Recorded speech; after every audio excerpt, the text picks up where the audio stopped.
watching out for you on air, online, on the go.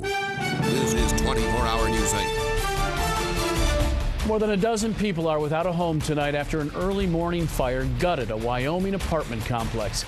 This is video sent from a viewer to us through Report It of this morning's fire as those flames were shooting from the building.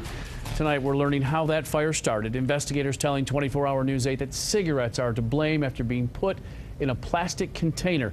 As a result, dozens are now left with nothing. That fire broke out at the Boulder Ridge complex off 50th and Division.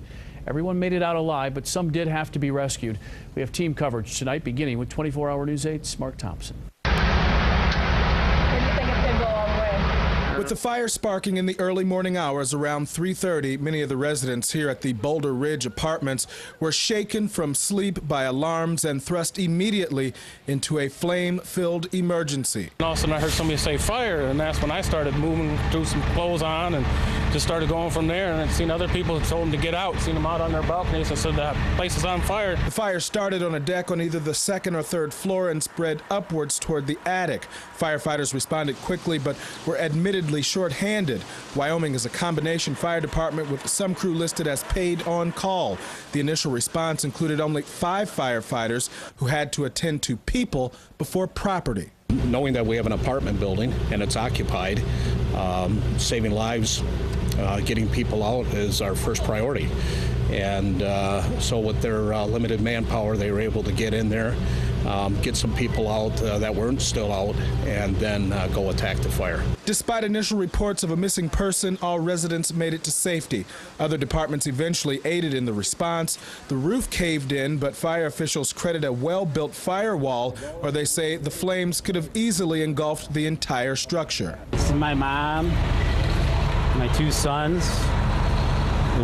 Survived the fire. Resident Nick Annister lost just about everything. I live in the corner on the top, and it's just totally gone. But he's thankful firefighters were able to save some family photos, including one of the only remaining memories of his mother, who passed away when he was just 9 years old. This is the only one. Annister is an Army veteran, and just take a look at his balcony. While everything else around it burned, his flag was still there. In Wyoming, Mark Thompson, 24-Hour News 8. A total of 12 units were destroyed by that fire. Now, our team coverage continues tonight with Crystal Hilliard. She joins us now live from the scene with more on what's being done to help those fire victims. Crystal? Larry, I want you to take a look up at this fire scene right here. You can see 12 were totally destroyed. An estimated 24 were destroyed as well. And I want to show you that firewall again that Mark just mentioned. That firewall, we're told, did exactly what it was supposed to do. It stopped the fire from spreading into the building even more. It's potentially saving a lot more units that could have also burned here.